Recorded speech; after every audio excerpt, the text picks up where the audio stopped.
जो आप लोग, मैं उम्मीद करता हूँ आप लोग काफ़ी अच्छे तरीके से पढ़ाई कर रहे होंगे।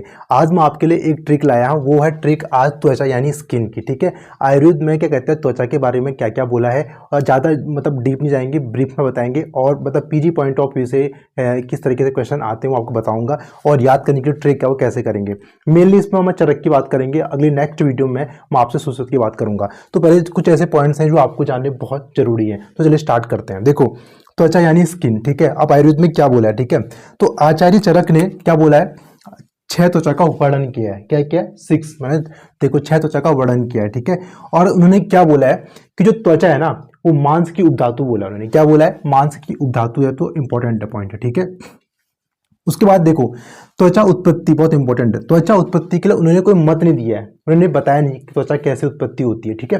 तो ये था चरक के बारे में, ठीक है। अब नीचे आ जाओ सुश्रुत के बारे में, ठीक है। सुश्रुत ने क्या कहते हैं, 7 त्वचा का वर्णन किया है, ठीक है। हमेशा आएगा तो आपको 7 त्वचा लगानी है, ठीक है। उन्होंने क्या बोला है, शुक्र शोणित के उपचय से, जब शुक्र शोणित मिलेगा तो उसका जो उपचय होगा, ठीक है, जो प्रोसेस होगी आगे, उससे जाके कहते हैं आपकी क्या कहते हैं त्वचा बनती है। और क्षीर संतानिका, मलाई के समान, जैसे कहते हैं दूध के ऊपर मलाई होती है ना, उसी प्रकार त्वचा का क्या कहते हैं निर्माण भी होता है। तो उन्होंने क्या बोला, ये सुश्रुत के हिसाब से था। अब आ जाओ वाग्भट पे आ जाओ, ज्यादा डीप नहीं जाएंगे, ठीक है, पर ऊपर बता रहा हूं आपको। वाग्भट ने क्या बोला, देखो वाग्भट ने भी 7 त्वचा का वर्णन किया है। उन्होंने क्या बोला है, रक्त के पच्यमान से क्षीर संतानिका समान वर्णन किया है। उन्होंने कहा कि रक्त का जब पच्यमान होता है, रक्त जब पचता है, ठीक है, हमारे शरीर के अंदर, तो उससे क्या कहते हैं, जैसे दूध के ऊपर मलाई जमती है ना, तो उसी प्रकार क्षीर संतानिका के समान, ठीक है, मलाई के समान भी उसका निर्माण होता है। तो उन्होंने कितने बताई है, 7 बताई है, ठीक है। अब आ जाओ देखो क्लासिफिकेशन, ठीक है, किसने कितनी बताई है, सारे आचार्यों को हम मिक्स करके बताते हैं। देखो चरक, काश्यप, अष्टांग संग्रह, भेल, इन्होंने कितने बताई है, 6 त्वचा का वर्णन किया है। अब आ जाओ नीचे, सारंगधर, अष्टांग हृदय, सुश्रुत और मॉडर्न 7 त्वचा का क्या कहते हैं डिस्क्राइब उन्होंने किया है। तो देखो हम इसे कैसे याद रख सकते हैं, देखो देखो चौ कौ सौ, देखो चरक का चौ, काश्यप का कौ लेना है, ठीक है, और अष्टांग संग्रह का सौ लेना है। तो चौकसी याद रख लो, चौकसी, ठीक है, चौकसी। तो ऐसे याद रख लो, जैसे ही क्या कहते हैं 6 बज जाते हैं ना, शाम के 6 बज जाते हैं, तो क्या कहते हैं दिन से अंधेरा होने जाता है, तो वहां पर आपको चौकस होना पड़ता है। चौकस मतलब अलर्ट होना पड़ता है, ठीक है। तो ऐसे याद कर सकते हो, ठीक है। अब देखो अगर तुमने, देखो या तो एक काम करो, तो 6 याद कर लो, या फिर 7 याद कर लो, कोई भी। जैसे मान लो देखो स्टार्टिंग की जो चरक, काश्यप, अष्टांग संग्रह, भेल है, इसके 6 याद कर लो। इसके अलावा कोई भी क्वेश्चन आता है कि इसने कितने क्या कहते हैं त्वचा का डिस्क्राइब कर रखा है, तो आपको सीधे 7 वहां पर टिक करना है, ठीक है। तो इसको याद कर लोगे तो इसे याद की जरूरत नहीं है, लेकिन बस सुश्रुत का याद रख लो कि सुश्रुत ने कितना बोला है, 7 बोला है। मॉडर्न में भी 7 बोला है, ठीक है। तो सुश्रुत का 7 हो गया, सारंगधर का अष्टांग हृदय का हो गया, ठीक है। तो यहाँ पर ध्यान रखना, चौकसी में क्या कहते हैं अष्टांग संग्रह ऊपर आता है, यानी 6 पे आता है, और क्या कहते हैं अष्टांग हृदय क्या आएगी, तो उनका क्या कहते हैं उन्होंने 7 बताया है। तो इसको याद कर लो, बस आप चौकसी याद कर लो, 6 याद कर लो, सुश्रुत का याद रखो, 7 रखो, और बाकी कभी भी तुम्हारे दिमाग में क्वेश्चन में कभी भी आएगा ना, इनके अलावा कोई भी आचार्य आएगा, सीधे आपको 7 लगा देना, ठीक है। तो ऐसे करके इजिली याद रह जाएगा आपका। अब आ जाओ चरक पे। अब चरक का मैं आपको क्या कहते हैं डिटेल में बताएंगे कि उन्होंने क्या क्या, जो हमारी 6 त्वचा है उन्होंने उसका क्या नाम दिया है, और क्या कहते हैं उसमें कौन कौन सी बीमारियां होती हैं, ठीक है, यानी कौन कौन से उसमें अधिष्ठान होते हैं। देखो पहला क्या है, ये देखो चरक के हिसाब से, ठीक है।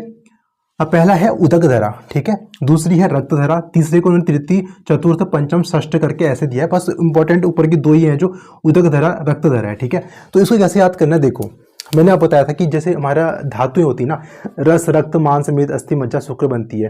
तो जो पहली धातु होती है हमारी, रस होती है, वो क्या होती है, जब हम खाना खाते हैं तो उससे बनती है। तो जब हम खाना खाते हैं तो उसमें क्या होता है, पानी भी होता है ना। तो इसको ऐसे याद रख लो कि जो हमारी पहली धातु है, क्या रस धातु है ना, उसमें उदक होता है, उदक मतलब पानी होता है ना। तो उसको ऐसा करता है, कोरिलेट कर लो, ठीक है। ऐसा है नहीं कॉन्सेप्ट, लेकिन इसको याद करने के लिए आप लिख सकते हो, या फिर याद करने के लिए कह सकते हो कि ये क्या है, आपकी रस, ठीक है। और रस में क्या होता है, हम खाना खाते हैं तो पानी उसमें मिक्स होता है, तो इसके असर में इसको याद कर सकते हैं, ठीक है। दूसरा आ जाओ रक्त। मैंने बताया था रस रक्त होता है ना, तो उसको ऐसे याद रख लो कि दूसरा जो है वो हमारी रक्त है, ठीक है। तो 2 तुम्हारे ऐसे क्लियर हो जाएंगे स्टार्टिंग के, ठीक है, कि रस रक्त के हिसाब से पहला रस है तो उदक है, पानी है, ऐसे मान के चल लो। या तो उसे उड़ भी याद कर सकते हो, उड़ करके पहले स्टार्टिंग में उड़ है करके, ठीक है, कैसे भी याद कर लो, तुम इसे याद कर लोगे वैसे, ठीक है। अब आ जाओ नीचे, जो ज़्यादा इंपॉर्टेंट है उसके बाद नीचे, ये ज़्यादा काफ़ी इंपॉर्टेंट है। अब देखो तृतीय में देखो क्या है, सिद्म और किलास का अधिष्ठान है, ठीक है। ये क्या होती है, बीमारियां होती हैं, स्किन से जुड़ी बीमारियां होती हैं, ठीक है। और देखो चतुर्थ में क्या है, दद्रु कुष्ठ है, ठीक है। पंचम में है कि अलजी और विदर्दी है, ठीक है, एब्सेंस होगी विदर्दी। षष्ठ में विद्ध होने पर क्या होता है, तमः प्रवेश होता है, ठीक है, यानी अंधेरा दिखाई देता है। अगर छठी त्वचा में क्या कहता है, विद्ध हो जाए, मतलब वहाँ पर कोई इंजरी हो जाए तो क्या हो जाएगा, तमः प्रवेश हो जाएगा, इंसान अंधेरे में चल जाएगा, ठीक है। और वहां पर क्या बनती है, स्थूल अरुचिका का निर्माण होता है। अब इसे याद कैसे करेंगे, क्योंकि क्वेश्चन यहीं पर से आता है। ऐसा पूछ देगा कि आचार्य चरक के अनुसार कुष्ठ का अधिष्ठान क्या, कौन सी आपकी क्या कहते हैं, ये क्या कहते हैं, कौन सी स्किन होती है। तो कैसे याद करो, तो आपको बताना, इसमें आ जाएगा ऑप्शन तृतीय, चतुर्थ, पंचम, षष्ठ। तो आपको एक टिक करना पड़ेगा। तो इसमें बहुत सारे क्वेश्चन आते हैं और बहुत टाइम क्या करते हैं, गलत भी हो जाते हैं। अब देखो याद कैसे करना है, देखो ऐसे याद रखो, इसको याद रख लो, सिद्धू याद रख लो या सीधू याद रख लो, जो भी रख दो, सीखो, सिद्धू याद कर लो, चलो ठीक है। सिद्धू का, देखो कैसे याद करते हैं, सिद्धू याद कर लो, ज़्यादा इजी रहेगा आपके लिए। सिद्धू का, ठीक है, सिद्धू का, कौन से क्लास, कौन से का, इसको रखो दाकू रखो, या फिर डाकू याद कर लो, ज़्यादा बेटर रहेगा। डाकू डा मान लो, ठीक है। याद रखना कि दद्रू है, ठीक है, मैं इसे याद करने के लिए कह रहा हूँ। अभी दाकू याद रखते हैं, दाकू, ठीक है। अलजी का अ आ गया, ठीक है। विदर्दी का अभी, ठीक है। हाँ, अब नीचे आ जाओ, अरुसिका का अरुसी याद कर लो। अब कैसे याद कर, देखो सिद्धू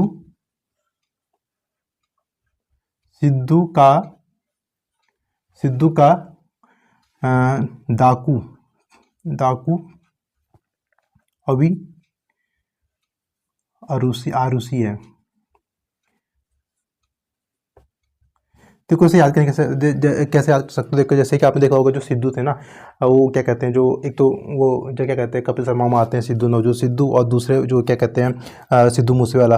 तो कोई भी याद कर लो, ठीक है। तो सिद्धू का डाकू मतलब डाकू, सिद्धू का जैसे सिद्धू की डेथ होगी तो उसके बाद जो कौन डाकू आया, अभी मतलब अभी, आरुषि नाम की एक लड़की थी ना, तो सिद्धू क्या कहते हैं, डाकू था कोई, ठीक है।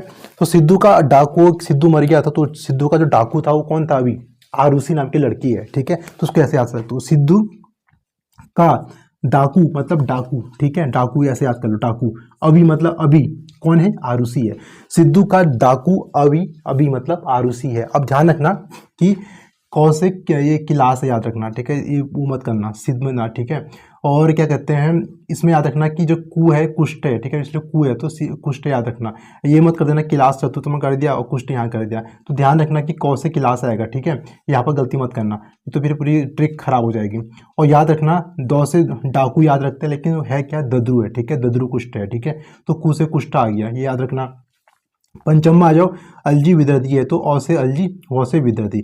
अब देखो, अभी तो मैं जब ट्रिक याद करोगे तो समझ में नहीं आ रहा होगा कि अभी का कैसे ही दिमाग में आएगा, लेकिन जब क्वेश्चन आएगा ना तो आपसे सॉल्व कर लोगे, ठीक है। तो उसकी टेंशन मत, तो बस ध्यान रखो कि जो निमोनिक्स है ना, बिल्कुल आपको ऐसे एज इट याद होनी चाहिए, ठीक है। अभी आरुषि है, ठीक है, स्थूल आरुषिका का निर्माण होता है, ठीक है। अब देखो इसे कैसे याद करेंगे, विद्ध होने पर तमः प्रवेश होता है, ठीक है, ये भी याद कैसे करेंगे, ये भी बहुत इंपॉर्टेंट है। ऐसा क्वेश्चन पूछ देगा कि कौन से मतलब जो हमारी त्वचा है उसके विद्ध होने पर तमः प्रवेश हो जाएगा, तो ऑप्शन दे देगा फर्स्ट, तृतीय, चतुर्थ, पंचम, षष्ठ। तो षष्ठ में अब देखो क्या होता है ना, जब हमारे जो दिन का टाइम होता है, तो जब 6 बज जाते हैं तो क्या होता है, जो ट्रांजिशन होता है ना, दिन के सीधे अंधेरा जाता है, दिन होता है, दिन के बाद अंधेरा होता है, तो ट्रांजिशन पीरियड होता है 6 बजे का, ठीक है। तो थोड़ा सा कहते हैं शाम होने जाती है, तो उसका ऐसे याद रख लो कि 6 बज जाएंगे तो क्या हो जाएगा, आपका तमः प्रवेश हो जाएगा, अंधेरा होना स्टार्ट हो जाएगा। तो उसको ऐसे याद कर सकते हो, बहुत ईजी है, ठीक है। तो दोबारा एक बार सब पूरा इसको क्लियर कर लेते हैं दोबारा, ठीक है, दोबारा फिर से समराइज करते हैं।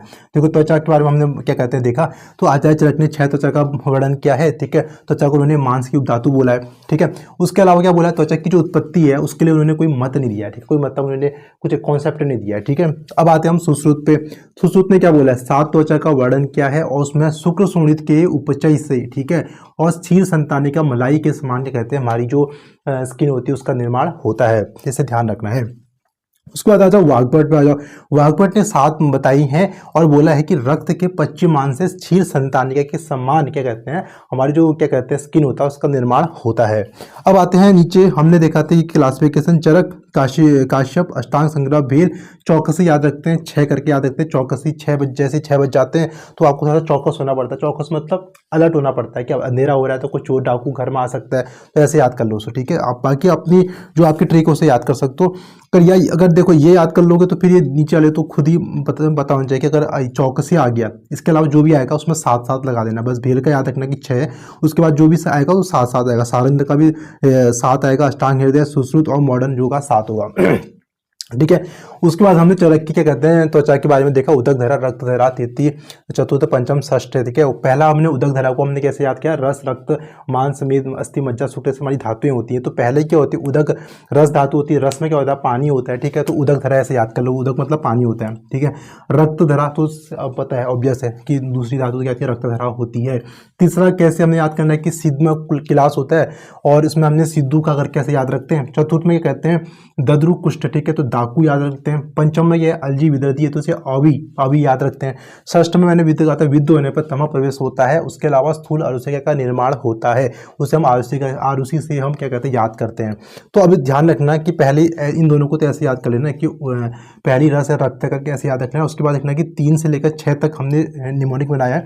सिद्धू का डाकू अवि आरुषि है। सिद्धू नाम का कोई क्या कहते हैं, कोई डाकू था तो वो मर गया। जब वो मर गया तो उसका जो डाकू है अभी कौन है, एक लड़की है बन गई है, आरुषि नाम की लड़की है। तो सिद्धू का डाकू अभी, अभी मतलब अभी कौन है, आरुषि है। ठीक है। तो ऐसे करके तुम्हारा ये कहते हैं कि तुम सारे क्वेश्चन को क्या कहते हैं वो कर सकते हो। ठीक है, सॉल्व कर सकते हो। ठीक है।